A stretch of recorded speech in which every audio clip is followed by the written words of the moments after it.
আপনাকে যদি বলি চলেন নরকের দরজা থেকে ঘুরে আসি, আপনি নিশ্চয়ই আকাশ থেকে পড়বেন। নরকে গিয়ে মানুষ পাপের শাস্তি পায়, তাই নরকের দরজার ত্রিসীমানায় যাওয়ার বিন্দুমাত্র বাসনা নেই কারো। তবে এই নরকের দরজা সেই নরকের দরজা নয়। এখানে নরক যন্ত্রণা নেই, আছে অপার বিস্ময় ও সীমাহীন মুগ্ধতা।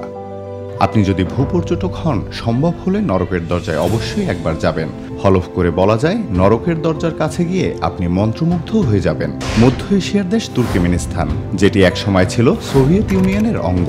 তুর্কমেনিস্তানের রাজধানী আশগাবাদ থেকে 260 কিলোমিটার দূরের একটি গ্রাম দারভাজা খনিজ তেল ও প্রাকৃতিক গ্যাসের ভান্ডার হিসেবে পরিচিত এই এলাকায় 1971 সালে রাশিয়ার অনুসন্ধানকারীরা একটি খনি আবিষ্কার করেছিলেন। প্রথমে তারা ভেবেছিলেন রহস্যে ভরা এই খনি থেকে পাওয়া যাবে খনিজ তেল, আর এই ধারণা থেকে তেল তোলার জন্য আনা হয়েছিল বিশাল বিশাল ড্রিল মেশিন। কিন্তু তারা মোটেও ধারণা করতে পারেনি তারা আসলে কি করতে যাচ্ছে। ড্রিল করতে গিয়ে বাস্তবে দেখা গিয়েছিল ড্রিল করলেই বেরিয়ে আসছে বিষাক্ত গ্যাস। মূলত খনিটি তেলের নয়, এটি আসলে প্রাকৃতিক গ্যাসের খনি। ধারণা ও বাস্তবতার মিল না থাকার কারণে ড্রিল করার সময় একটি বিশাল এলাকা জুড়ে নেমেছিল ধস, আর যার ফলে তৈরি হয়েছিল 226 ফুট ব্যাস ও 98 ফুট গভীরতার একটি বিশাল গহ্বর। প্রচুর পরিমাণে বিষাক্ত গ্যাস বের হতে শুরু করেছিল গহ্বরটি থেকে।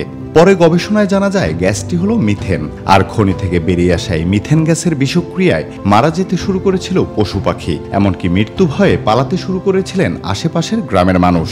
অন্যদিকে গ্যাস বের হওয়ার পথ কিছুতেই বন্ধ করা যাচ্ছিল না। এরপর দুশ্চিন্তায় পড়ে আবারও একটি ভুল সিদ্ধান্ত নেয় ভূতত্ত্ববিদ ও বিজ্ঞানীরা।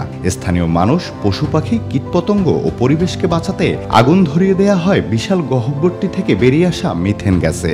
ফলাফল, বিশাল গহ্বর থেকে বেরিয়ে আসা কোটি কোটি ঘনফুটের গ্যাস দাউ দাউ করে জ্বলতে থাকে। বিজ্ঞানীরা ভেবেছিলেন খনিতে থাকা গ্যাস কিছুদিনের মধ্যেই পুরো শেষ হয়ে যাবে, নিভে যাবে আগুন। কিন্তু তাদের এই ভাবনাকে আবারও ভুল প্রমাণ করে গত 53 বছর ধরে জ্বলছে এই আগুন। মেলেনি বিজ্ঞানীদের হিসেব, আজও নেভেনি খনির আগুন। যেদিন খনিটির প্রাকৃতিক গ্যাসের ভান্ডার ফুরাবে, সেদিন নিভবে আগুন। তবে সেটা কবে? এই প্রশ্নের জবাবও নেই তাদের কাছে। ভুলবশত তৈরি হওয়া জ্বলন্ত খনিটি আজ হয়ে উঠেছে তুর্কমেনিস্তানের অন্যতম পর্যটন কেন্দ্র। হাজার হাজার পর্যটক ভিড় করেন খনিটি দেখার জন্য।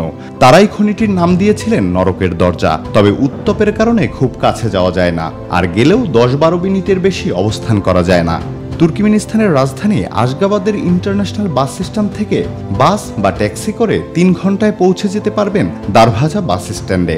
সেখান থেকে 7 কিলোমিটার পায়ে হেঁটে বা সরাসরি গাড়িতেই পৌঁছে যাবেন নরকের দরজায়। সৌন্দর্য উপভোগ করতে হলে থাকতে হবে রাতে, আর রাতে থাকার ব্যবস্থা করে দেবে স্থানীয় গাইডই। তবে নিশ্চিত থাকুন, রাতটা নরকের নয়, স্বর্গেই কাটাবেন আপনি।